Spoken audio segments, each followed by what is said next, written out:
Hello and welcome. Keep your hand in your skirt. My name is Sabrina Brightstar. I am your host, Keep Your Hand in Your Skirt podcast. Why do I say keep your hand in your skirt? It's just a fun, silly way to remind you, mind your own business. When you mind your own business, you naturally raise your vibration and you raise your set point.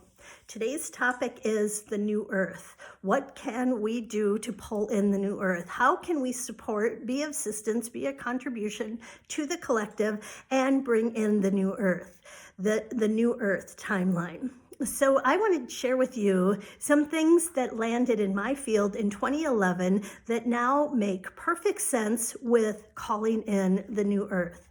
And before I get into it, please like and subscribe. Thank you very much. I am going to actually also talk to you about the coincidence of my unexpectedly receiving this oracle card last month on my birthday. My girlfriend sent me the Dream Weavers by Colette Baron Reed. And I didn't know it when I received it, that these cards have everything to do with information that landed in my field in 2011 and what's happening right now currently of pulling in the new earth, summoning the new earth, actualizing the new earth. So in 2011, as you know, I go on multidimensional journeys. I was taught how to travel multidimensionally from Christine Day through the Pleiadians. I would do formation work with a team of Pleiadians, and I learned how to travel. And it's because I didn't know could be complicated or it could be hard. I just followed the instructions, and for me it was just easy and effortless. And it's a part of my spiritual practice to regularly go on multidimensional journeys and communicate with different consciousnesses and communicate with different frequencies. So in 2011, I was on a multidimensional journey, on several different journeys, and we were in Lyra. We intentionally went to the planet Lyra, and we could see there was a group of women sitting in a circle, and we called these women the Dream Mothers. And the Dream Mothers, at the time, I didn't understand it was necessarily a parallel version of myself or a different counterpart or an aspect of myself, but we could see and we understood that the Dream Mothers, their job was to drop seeds, drop information, plant seeds in the consciousness of different civilizations. So collectively or individually. And what the Dream Mothers would do, they would scan the different civilizations and they could see highest potential timeline. I didn't have the word to explain it at 2011, but that's how people would explain it today. So as a Dream Mother, this group would collectively scan timelines, scan civilizations, and they could see how they could be a resource to assist and support different civilizations. Sorry about that. And then the way the Dream Mothers would support and be of assistance is they would just drop information into dream time. That's why they were called the Dream Mothers. So individuals would get these dreams, these downloads, and collectively people would get the downloads. So one thing that happens with the quantum field does not belong to anyone, right? It's like the resource library. It's like the galactic, the cosmic, the multiverse library of data. And information is in this center. It's not really a center, but in this quantum field, there's information, and it doesn't belong to anyone. And so it's funny because as I create things, I had to be taught. One time I remember I had this great idea and I created this amazing rock garden, this heart-shaped rock garden in my backyard. And I was bragging about myself having this great idea, and the different stones and consciousnesses that helped with the creation of this garden, they clearly telepathically let me know it wasn't your idea, you just heard it.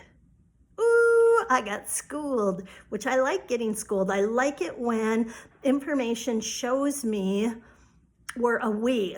And that's part of how I've been able to evolve, is because when I think like, oh, I'm so smart, I came up with this idea, or oh, like I like got this great hit, or and as in the separation planet, we feel separate, so we really think we're something special when we get a hit or a download, right?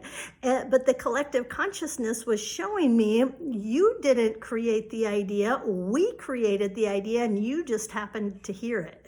So like collectively, we co-create. That's what co-creation is. So that's one way that I've been able to get out of the separation, the duality program of feeling like I'm separate from all that is, as I've been able to communicate and hear and start to understand and sometimes get schooled, right? I remember, this is a side note, but I remember this other time I can see these lights in my house. And then I would be like, I call them the Z lights, right? They would appear like little Christmas lights in my basement. And one time I noticed if they were in front of a white wall, their color really popped and I could see them more. So I would move my eyes towards the white wall and they followed me so I could get them to go to the white wall. So I remember one time I was bragging, I was all full of myself, and I was bragging to a friend that, oh, the Z lights do what I tell them.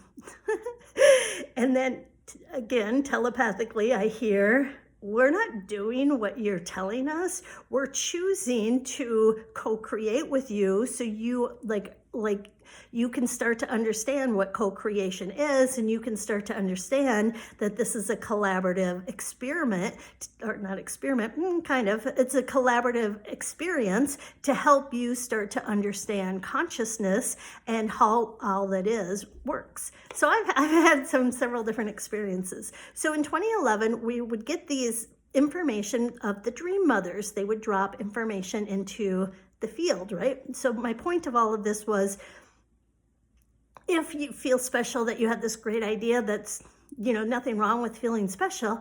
And also the awareness that we are a part of a collective. And so really, no one really owns anything, right? We can have different special frequencies, we can have different special abilities, but we're all equally important in the collective, where there is no hierarchy, there is no one more special than another person.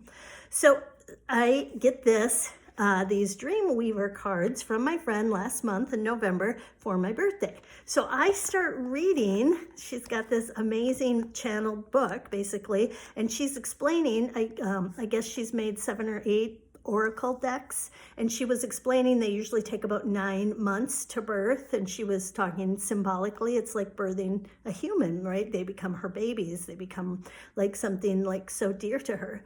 So she's like telling how she's having these dreams and getting these downloads and getting this information, and basically it sounds just like my dream mothers that we were communicating with or seeing in 2011.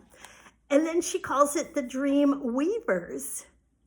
So I'm thinking about the new earth, right? And what can we do today? How can we pull in the new earth? And all of a sudden, it just like makes so much sense. We are already experienced at visualizing, dropping resources into the field, into individuals and the collective to help the highest timeline.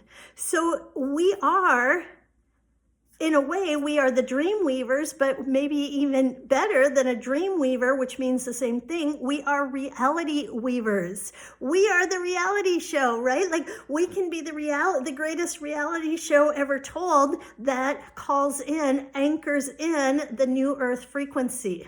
We are the reality weavers. So how can you be a reality weaver?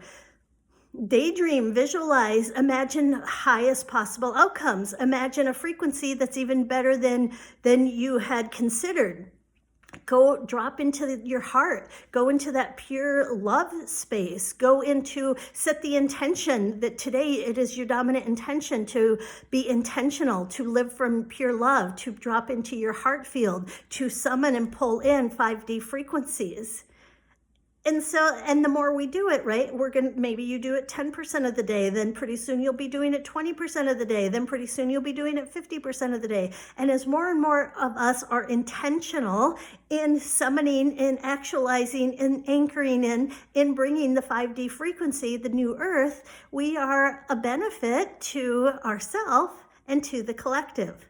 So, reality weavers, you are a reality weaver, and you are a huge contribution to all that is. You are all that is, and to summoning in this new 5D frequency that we're all so excited to be a part of, this new timeline, this new earth where the love, the connection, the harmony, the alignment is even better than we had daydreamed.